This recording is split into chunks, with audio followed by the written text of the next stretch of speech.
Hey, what's going on YouTube? Happy Monday, to all of you watching the channel.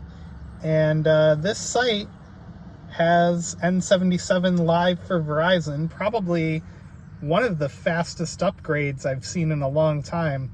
The site was upgraded, I'd have to go back and look at my posts, but about a month or two ago, and it's already online, already kicking. The speeds are not that impressive yet. And the reason for that is we're sitting at 60 megahertz of bandwidth for N77. And I don't know why they have the ability to go to 100. There's at least one site in the area, actually probably two, that are broadcasting 100 megahertz now. And this one and a bunch of the new ones that have come online recently in my area are still sitting at 60. Part of me wonders if it's not a backhaul related issue, like maybe they're still trying to step up the bandwidth. But yeah, we're sitting here in this beautiful Toyota dealership, and let's run a few speed tests and see what we're getting. So here we go, 60 megahertz of bandwidth, N77 on a brand new site. Ping time is okay at 49 milliseconds. Loaded ping time looks beautiful, very reminiscent of T-Mobile. Now, when they go to the full 100 and the bandwidth is there, I would expect 500 to 800 down, depending on the site.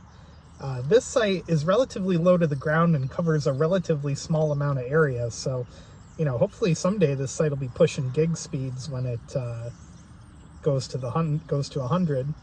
So there you go, 362 on the down, 49 millisecond ping, 551 on the down for loaded ping. Loaded ping on the up, 230, jitter 8 milliseconds. Pretty fantastic results for only 60 megahertz, but, not the mind-blowing speeds we're going to get eventually down the road.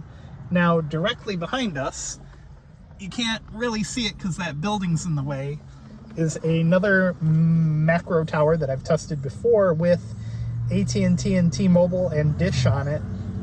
Let me switch over to T-Mobile and we'll give them a comparison. So, basically, in this spot, the only provider without 5G midband is going to be AT&T and, well, obviously Dish. But let me switch over to T-Mobile. We'll run them next. I'll be right back. All right, we are connected to T-Mobile midband 5G UC. T-Mobile running probably 120 megahertz in the area. Too lazy to check it, though.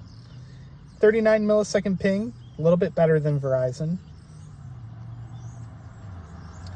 The tower is almost directly behind us, maybe 1 to 2 blocks behind us, I would say.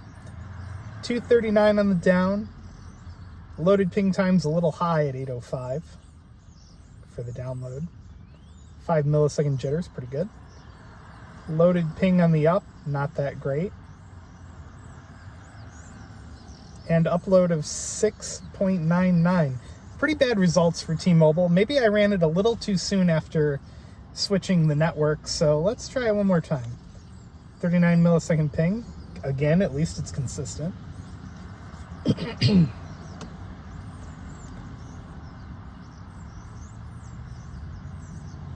These are surprisingly slow results from T-Mobile, but they are not quite as dense as Verizon in this area. They don't have any small cells that I'm aware of.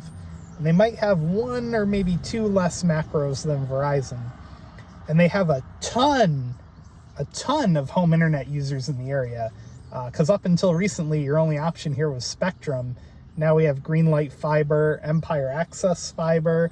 So, competition is moving into the area. But I think these results show that T-Mobile is slowly loading themselves down with home internet customers, because not that long ago, any speed test you ran in the area on midband would result in 500 plus, and now it's getting a little bit harder to find.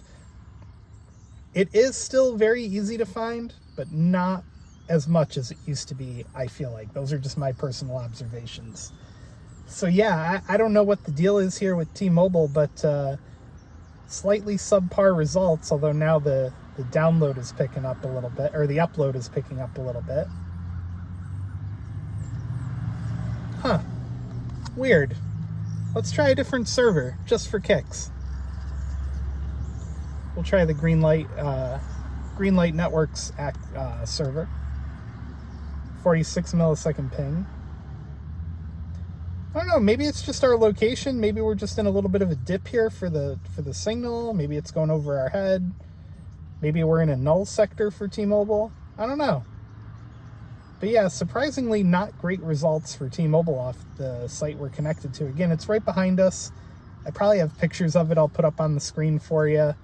But yeah, there you go. 78.8 for the down, 24.3 for the up on this test. All of a sudden, we're down to 1 bar of midband. Huh. That's not very good. Anyway, give me 1 second. I'll switch over to Boost Infinite for you. All right, we are back and switched over to Boost Infinite.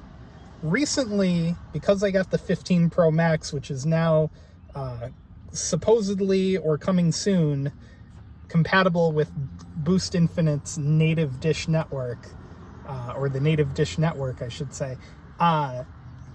What I did was cancel my original Boost Infinite line that I've had for probably 4 or 5 months now and open a new line because apparently, based on what I was seeing or hearing, that was the only way to get an eSIM compatible with their network, otherwise known as the Rainbow SIM.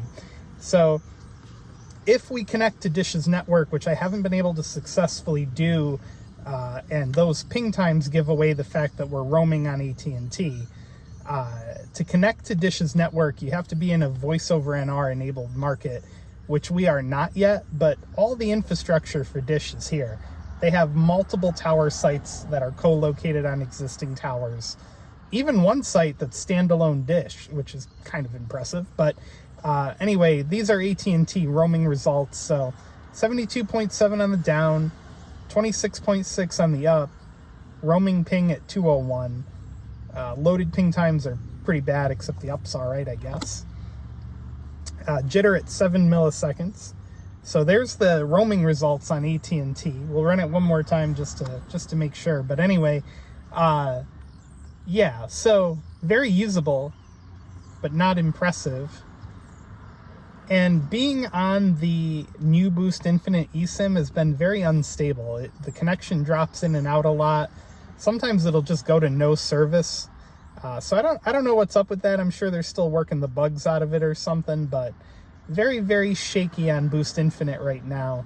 I would not use them as my main carrier, at least not until the Dish native network becomes more available, because I feel like the speeds and the ping time, given the technology that they're claiming, you know, or that I've seen, would probably be pretty good. And their density, like I mentioned earlier, is not that bad in this area. They have a lot of co-locations, a lot of, you know, hey, there's Sneed.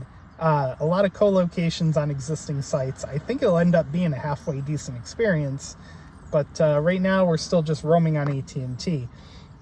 Now, another benefit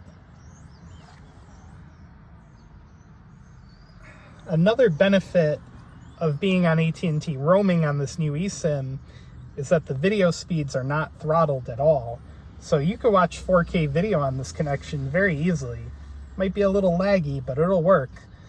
So you can see my fast.com, which uses Netflix server, speeds are very comparable to what we were getting on the Speedtest app. So that's one big upside to having the new eSIM, the Rainbow eSIM, is that, you know, no cap on the video. So anyway, thanks a lot for watching, guys. Give the video a thumbs up, hit subscribe down below, and we'll see you on the next video here on Upstate Speedtests.